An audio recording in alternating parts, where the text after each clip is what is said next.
esengo ya koyeba ete bozali ebele liboso ya baposte téléviseur na bino mpona kolanda émission tolobela mboka Congo na yango bandeko balandi émission tolobela mboka Congo napesi bino mbote esika nyonso ezwami bino mpe etika ete kimi ya nzambe tata eingela omabota mabino. Merci encore une fois na babone na biso ya Océan du Congo pamba te bozali bongo kosabone massivement mpe merci na bino bato bozali kozwa libaku ya kolanda émission du début jusqu'à la fin wala bozali kolike kopartager tika ete nzambe alola aleka na kopambola bino. Merci la bande konango pe boza ko tcha ba j'aime ba suggestion. En tout cas, nzambe alola pambola bino. Merci la bilo bato vraiment boza ko tcha ma bolongo pola ko bondela pona biso. Pe bilo bato bozali ko sunga biso na muke na oyo bozali ko zona nzela vraiment ya pasi. Tika nzambe pe apambola bino. Ba programme tangola no bondi ya botar de bonne tina émission ko komela bino.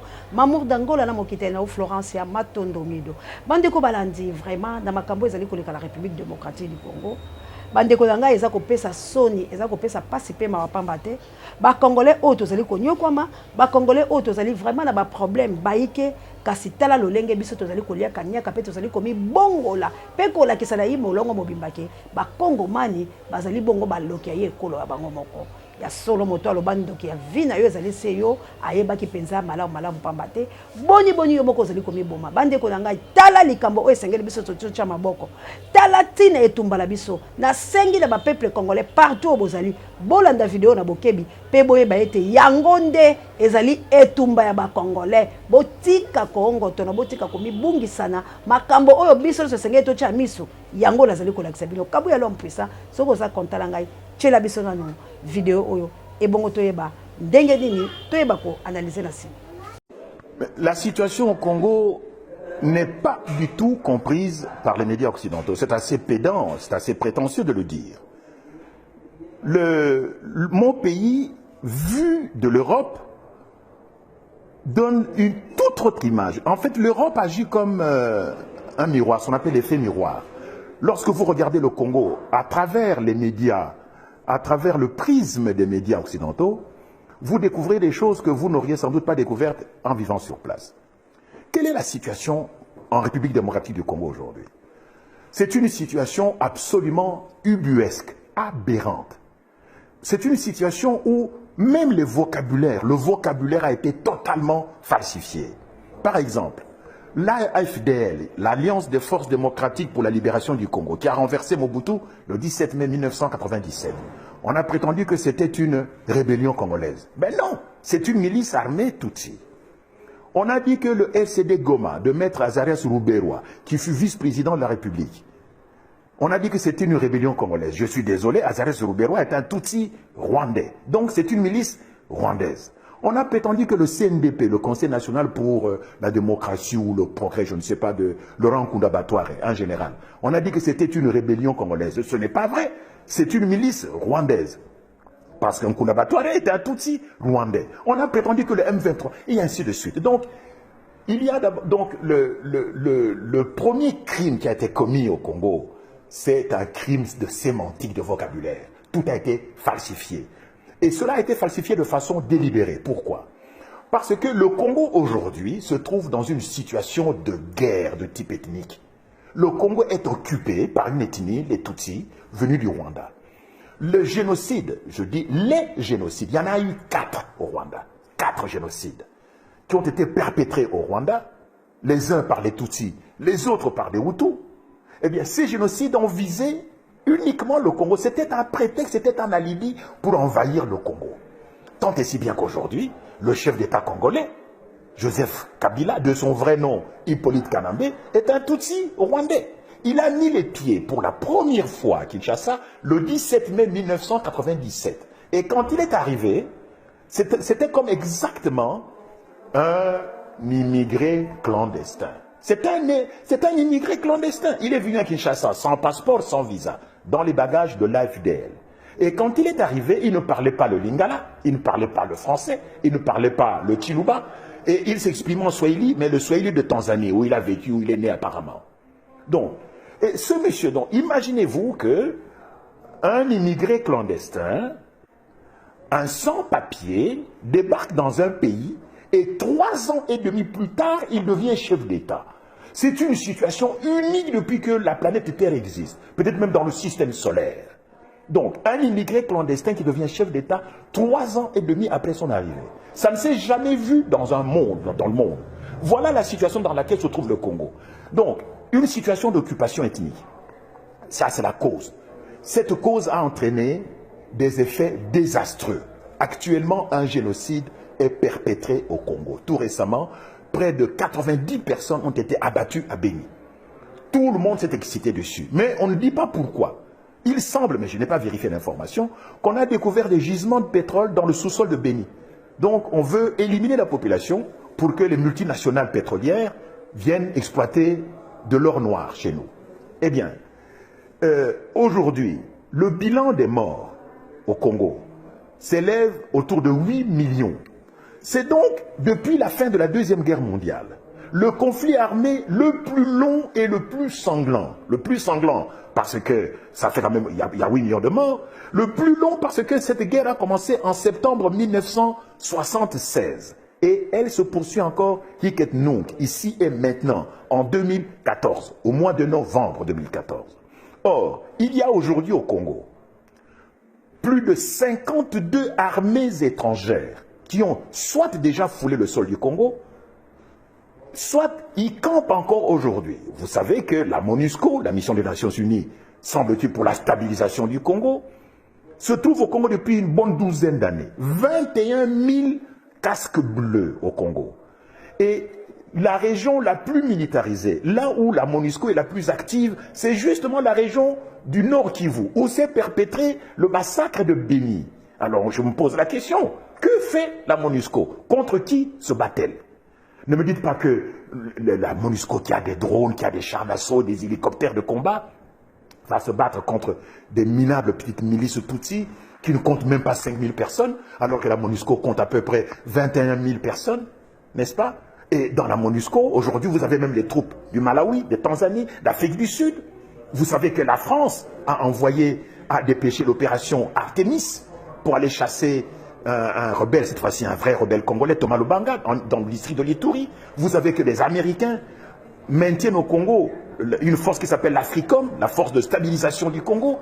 Vous savez que les Angolais, les Namibiens, les Zimbabwéens, les Tchadiens sont présents au Congo, où ils y ont été. En tout, 52 troupes étrangères qui ont marché au Congo, qui ont campé au Congo.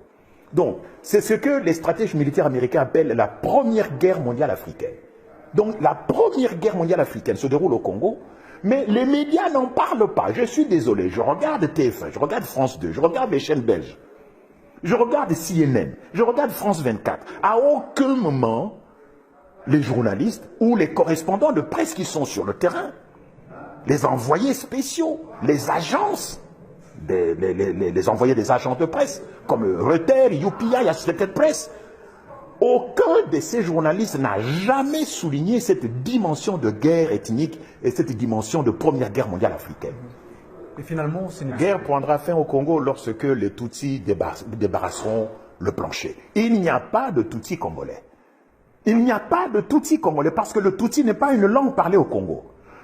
Pour ceux qui connaissent un tant soit peu la République démocratique du Congo, la façon dont ce pays est né le 26 février 1885 à Berlin, dans le bureau de Mme Angela Merkel, la chancelière allemande, c'est là où le Congo est né le 26 février 1885, il y a 129 ans.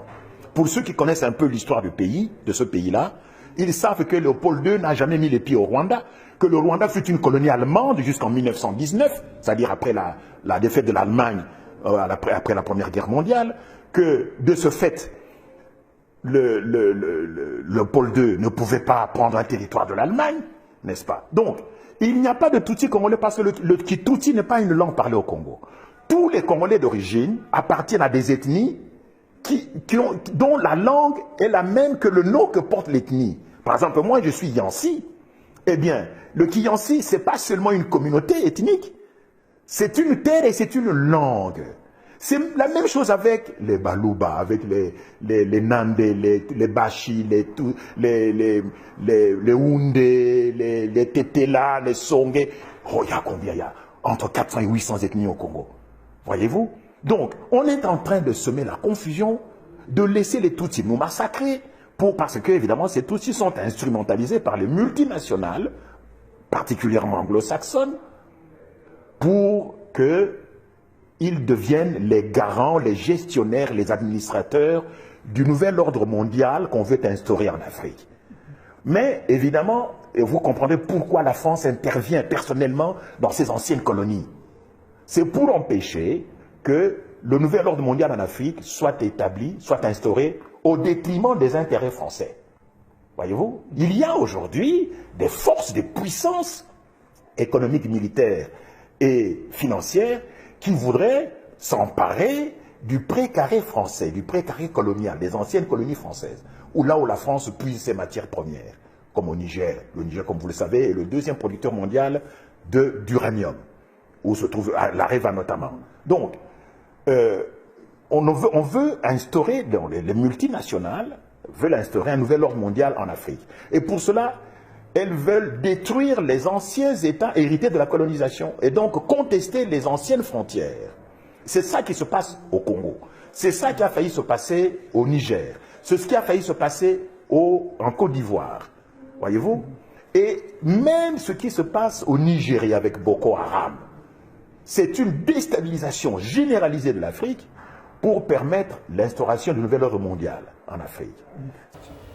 Bandeko na ngai na banzi wana na tiki bolanda video mobimba ezali bongo ya Papa Denis Mukwege o lelo oyo bazali bongo kokana. Boyoki nini ya lobi? Problème na biso ya ngo wana. Oyo Congo eza kokufa lelo. Eza ba problème o tozoluka lelo te.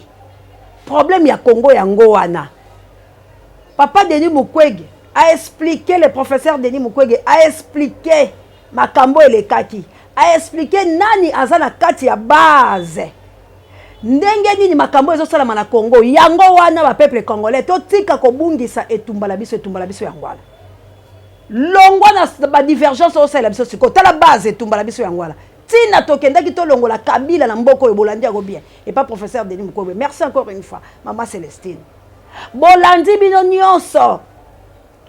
Professeur alobi yango malemba détaillé ti la suka bitumbala biso za ba Rwanda. Génocide ya Rwanda etalaki biso te. Mais ba konti ko boma boteli motango ya bato ba boma. Botangi ndenge ni batinda ki moto na bango pion kanambe ndenge kota ki awala ba bote ba sokoto mbula. Botali mama na likambo oyo Félix o azo pesa bilo ba mbongo bozo lia lelo akei ko collaborer yende mobomi ya Congo comme le Félix po bolandi. Makambo oyo professeur alobi. Est-ce que biso to ko collaborer na Kabila? To sangana ki poto bunda to sesa likambo Kagame. Alobi bien que ba radio ba TV international so ba likamba Congo malamu tende ko Congolais tango yozo bunga likamba Congo ba solo ba yango malamu tenga ino esengeli to belela ba belge ba français ba anglais ba na lobi ya bilo bokumisa vraiment mutafane pe na tefa lobi ngai na tangi na Angleterre mokoti liboma bolole anglais mukonya ko banga na tangi na Congo ba randi bo bazo ya ko yiba na mboka la yo bazo négliger yo zo kumisa mboka baninga. Biso totangi na Congo, na melio ya Congo, tozui mayela Congo, yango toko sakola. Bolongo nani kozala na complexe, kimbango alobi mondela kokoma moindo mondele c'est le problème à moto. Bonyo za complexe, kimbango aboya ki complexe. Aboya ki complexe, c'est la congolais na koma bolole la mboka bapa yo mi komisi yango ya yo. Yo za anglais, ba kontaka yo. Oza congolais. Oza congolais, motolulu ekunda mawa, okokufa congolais, ato ozui nationalité, français ya moindo akate, ba mendele. Boni boto okobunga likamba Congo. Dossier ya Congo yangwana, nazongi selibino, po boyebe tumbala biso ezani, to dévier combat. Et comme Kingandi de bobosani cause ya Congo, Kagame, l'assassin, envoyé de français. Batindi Hippolyte Kanambe aya na Congo ko assassiner aya na Congo ko sala asali reine ye tolobito boya ye tolobito longola bango ba Museveni ba longwa ba kombo ane tanga batebiso to yebaki yango te etanga maisute na Congo bana la biso balia malamu to bunde tuma malamu to ken élection. Félix nous a trahi, tribu à Judas et trahir biso akei ko solo na mologi Kabila ba yokani bango mibale. La place Congo comme na potu. Tala bisika Congo ezangesika. Congo c'est notre pays. Congo est limboka o esenge biso to sala ngo malamu malamu. Congo ekei. Le peuple congolais to bunge tumba. To bunge tumba. To ngi to zongi sa nation congolaise ezonga na maboko na biso. Non na maboko ya bapaya. C'est ça notre combat. To lingi to longo la Congo sous l'occupation. Mais c'est quand toza ko bunga boni. Yango na zongi se bino video ya papa Denis Mukwege. Alors baki on attend. Oh lelo o Kagame tie kombole la monoko. Oh lelo o Kagame lingi assassiné. Oh lelo Kagame ba ni ko luka ba boma na complicité à Félix. Congolais la muka. Peuple congolais longwa na bolema, longwa na bonyama, longwa na komi yika yika, longwa na makambo oyo longo bani te tika kolia ngbele ya moyini. Telema kanga mombembe to bundela mboka, solution ya mboka na biso eko ute pai na biso moko, moto moko te akozwa mboka na biso na valeur ndenge biso moko tolingi yango. Toko ongo toko kosa toko bimisa ba branche mike oyo bandoki bakomi ko tshela biso. Toko bunga ntina ya likambo. Occupation ndeza na Congo. Bitumba ya Congo eli occupation. Bitumba ya Congo eli balingi kopesa biso maboko te. TV ya France, TV États-Unis, TV ya ba Belge, TV ya Balma, TV ya Boy. Elobaka makambo ya Congo lolenge elongo bani te. Congo eko kufa bango baza ba complice, ba impérialiste. Balingi biso te, balingi to se divisané, balingi ba lia minéré na biso po mboka eza vaste tondi bomengo bwe liwana biso ezali bomengo la biso bongo boni ndeko yo za kobunga oleto simba na liboko yo telemi olakisa biso mayele ya bojoba ya moto nyama ya moto bololo ya ko réfléchir te okoloba makambo toto biso to ali na pasi na mboka la biso parce que toza na kati occupation. Toko tikala ka ko sepela nango te tala bitumbo biso tozobundisa Kabila. Tala bitumbo biso tozobundisa Félix. Soki Félix ayokana kina Kabila te. To sala ki mapona mindenge kenda ki système Kabila bimi. Tozala problème na Félix te. Félix c'est l'assassin de la République démocratique du Congo la komache ba mote. Félix c'est lui. Oya bomi mboka oya lolenge longo bani. Bande ko lange belé bande ko ndimate ke Congo za na souffrance hein. Et belé bande ko boya babi mboka za bien. Mais le frère de Félix, hein? Son cousin, Ayawa, hein? A sali ka so des jours, Ayawa, a tamboli alobi non. Te lo bali kambola bosembo, Congo eza sous Congo biso to yeba kite. Ah? Abi, je rentre. Na kele ko yebisa bato na ndenge ya bien. Bande ko langa, toza na problème na Félix te. Notre problème pour Félix Andimi kolia na bato oyo bazali binemi na biso na bato baboma biso. Na bato oyo baboma papa na ye. Yango zo pa biso passe pour biso. Tozali sa Congo, to ali bana ya Congo, to lingi la biso te, to se détruire. Bande kolanga. Na nord ya est la biso, affrontement salama ki boko na lobby. Bande kolanga 50 morts. Bakufa ki lobby na affrontement, état de siège. 50 morts. Siko bomeka na koyebisanga. Les rebelles wana ya RCD Goma na ba rebelle oya Museveni bazali ko sala to bazali ko sala te. C'est ça que moi je vais naza ko tuna bino bande kolanga. Ba rebelle wana bazali ko sala to bazali ko sala te parce que affrontement sala baki boko na lobi bande kolanga ya 50 morts.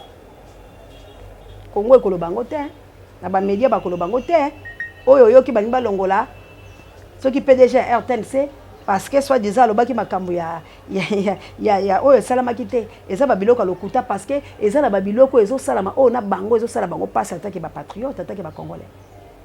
Hier 50 morts ndeko nanga ba mort na Congo comme ndeni.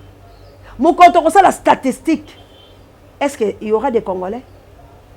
Est-ce que vraiment les Congolais batikala le soué belé na mboka la biso wana? Tabu ya l'homme puissant. Tselanga vidéo o bande kolanga bazali ko zonga na Goma. Ko bazala ba wone sikati. Bana mbongo te gouvernement zo kipe ba onto balobi retour kana Goma seto kufa to kufa. Bongo toki. Bande ku kamera likibazo.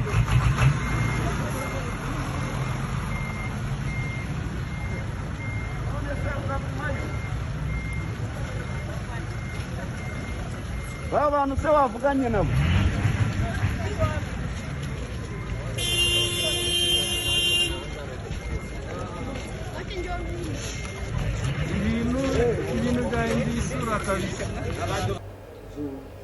ndeko na ngai makambo biso tozolinga tobundela yango. Ça ce sont nos frères o bazo souffrir. Bitumba la biso ezali te okende koluka ka ba individu to impité bango responsabilité à Congo. Responsabilité à Congo ezali ya yonanga. Tout Congolais aza na responsabilité à Congo parce que Congo ezali mboka na yo. Parti na yo, il faut sala quelque chose pour ton pays. Ndengo tangi, ndengo zako sala makambo wana nyos, ndengo zako bota ezali pona nation na yo. Ozako peuple nation na yo, ozali kotonga nation na yo, ozali ko sala pona développement nation na yo. Ezali kama mutu moko te. Mais c'est quoi le problème na biso comme nini? Faiblesse na biso. Nde yango komi ko tindika biso tokele ko solola na ba sase ya mboka na biso. Kolinga kozwa na précipitation na eloko yo salite oyo zo mérité te balobi na sueur ya front na yo nde yo kozwa. Mais quand tu n'as pas étudié, tu n'as pas voulu travailler quand tes parents te disaient aller à l'école, est-ce que ça problème ya nation pour yo bima traître ya kele ko trahir nation? C'est ça qu'on ne veut pas. L'assassin de la République démocratique du Congo, il s'appelle Tshilombo Félix.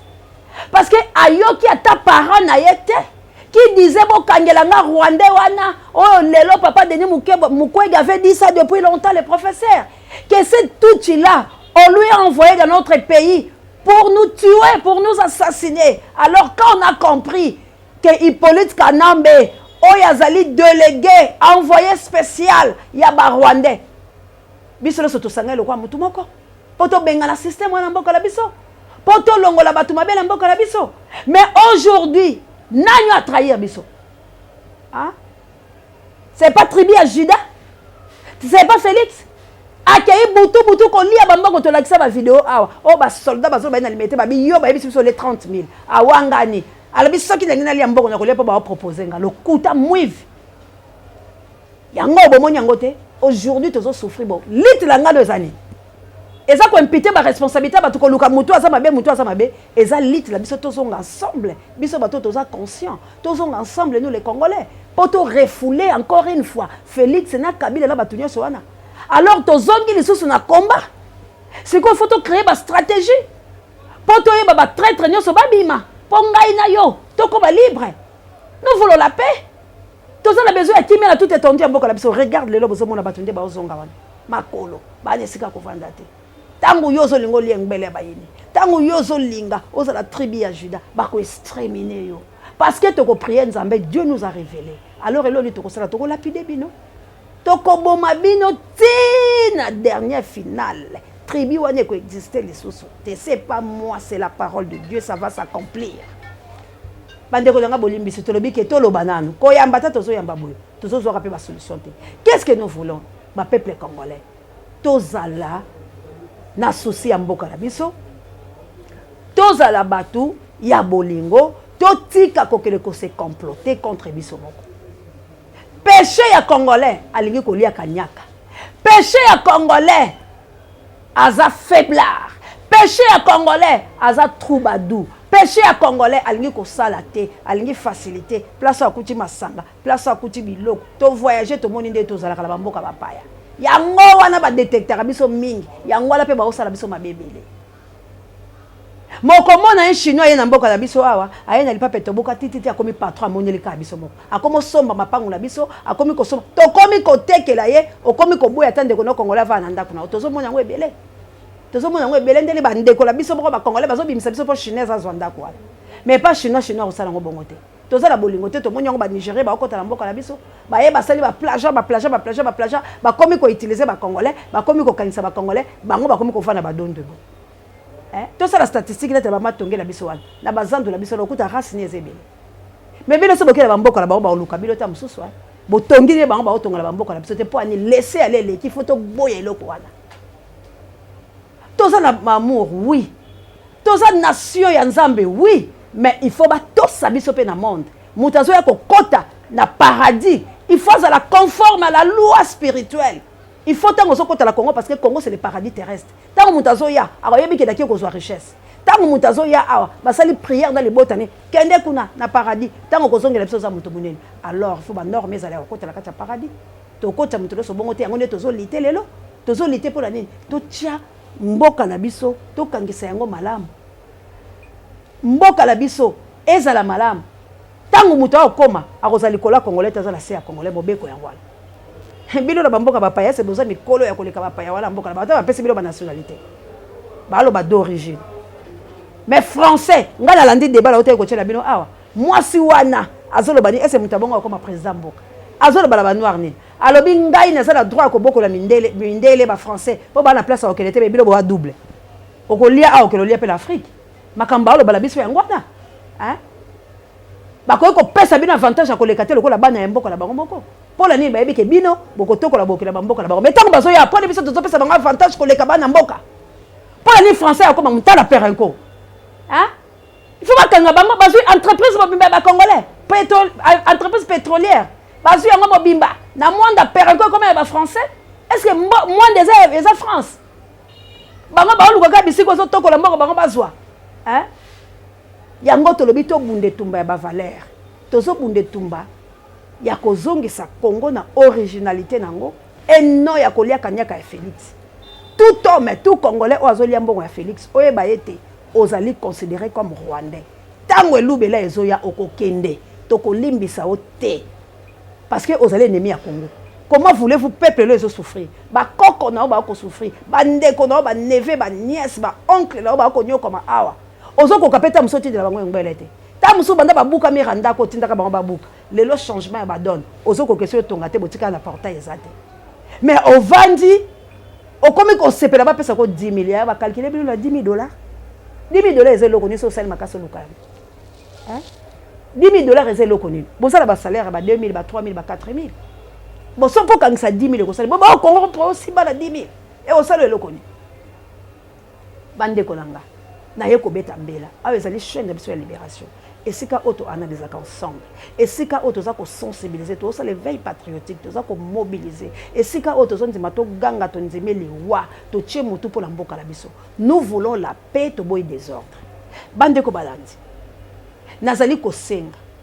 Message oh et comme là vient nga safe na yebi que tant message comme là ka ça quelque chose vieux safe il y a un danger permanent na kacha SID na lobaka mokolo mususu ke bato bazaka pembe na président Eli Martin Fayulu Madidi bazako ya ko déstabiliser combat baboya kabiso to zala kawala po bayebi de quoi nous sommes capables biso beto zaka na posa ko zala nte beto zaka na posa po na nini parce que nous avons confiance na président Eli to linga rapé maloba la biso président Eli ayo kaka yango pamba te biso to zaba bundela ekolo Congo to koma kala se moto o eza na mokie fiese fe bo mama parce que ça campagne de déstabilisation moko ezo utaka kala kacha bato bazala président Eli Martin Fayulu Madidi na clique ya SID alors biso to moni yango eza danger yango na beleli yo yebisa président Eli ndenge mesana en tout cas conférence moko ko ka sala ma président Eli ayamba bato to dénoncer l'insanité oyo nous voulons pas bato ba déstabiliser président na VSF biso to souffrir awa vous rendez compte que vous avez là mais muto ko kate mo bande ko yanga muso ma ba o tindela nga ba kizelo utapoto to ko kate hein muto muso so soigner traitement te na côté ka tu ko bianza ezate a mon appel place au bandela te azape na mutu te alors bino bato bozo ya pona ko linga ko déstabiliser combat ya président Eli Martin Fayulu Madidi Dieu va vous punir a CP de bino boza pembe na ye et non po boya lokwa ba traître bande ko langa boya la biso makamba 5080 député à poto biso to na besoin ba la poto ya blablaté ko la biso te ovana na États-Unis pamba ovana na ba poto na pamba o sala na yo côté oye a olingo diembela kala sima président ovanda ka a o sala ka no côté mon ka président bato balinga ke mingi non wana eza makamba kabila te biso to za na chanson te ajale lo to banjila ngale mo lope mobutu non ya biso ezali la muka oye lisu likolo ya lisu to baye souffrance oyo to lembi yango moni to signer ngenda boy to lembi konyo kwama oyo to komi na posa to sala révolution to bima libanda alors to boyi na biso ba campagne mabe contre président Eli bino bato bozala kata SID bomi bongisama boya ko dondo ate bisika bato ba obunda bino boya lokola bino nde on dit NON sinon te mandoke ko baluka ok biso to lingé lokwana te to lingi te parce que bino bato bolia bambongo IDPS boko mebele boko ti pe na kati ya SID to dénoncer bino kalate IDPS atindi bino ebele po bosala makambo bosala attention président Eli a été choisi par Dieu jusqu'aux preuves du contraire le kola nana baby c'est la mbala été il est avec Dieu et Fumukimbango attention il y a des grands signes qui se passent dans notre pays pa au crouler na mon pépé oh que Dieu vous bénisse kaka oaza na molimo au comprendre makambo na zo yebisa nzambe ya lola apambola bino ingete na bana mvuluzi merci encore na lipasa nanga ino ya CNT live merci bo s'abonner na CNT live Goma et pas ya bunda na yawe qu'il a mes plus c'est 49 boucles le connaît fam pekato bampangi amono bino nyonso bisika bozali en tout cas merci oyo bosala ki na Congo central ikomelinga océan nzambe alola batela bino tokomi bongisa kaka ndenge ni na mikolo eza koya tokomaka ta biso moko litengu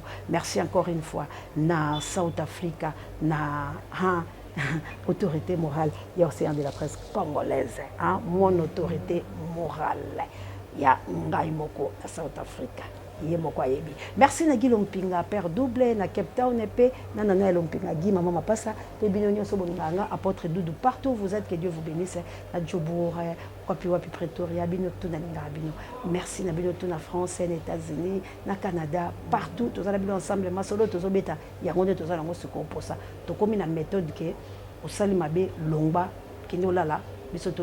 Merci na Kabouya l'homme puissant, on n'échange pas l'équipe qui gagne, c'est ma caméra, prompt rétablissement. Merci na Costa Mondele El Campo, Dieu ne m'a jamais notre coordonnateur. Merci na Pape Dieu, directeur à recherche stratégique. Merci na Sango Mokondi, Parabe, Misso Babiso. Et pourquoi pas, mon ami de tous les temps, Dieu nous le soit. Merci na Dalida Bayoko. Et son côté, na Kanko, la bombe Kayoko, le Fokuta Koko Lambelongo. Merci encore une fois na Anita Babé, Ifo Kuyomoto. Merci na Zambalola. Merci Nayo. JKM. Que Dieu vous bénisse. Vraiment, yo, Ombona Itikaleka la Motema. Zambi Abatela Florencia Matondo Nido. Bye.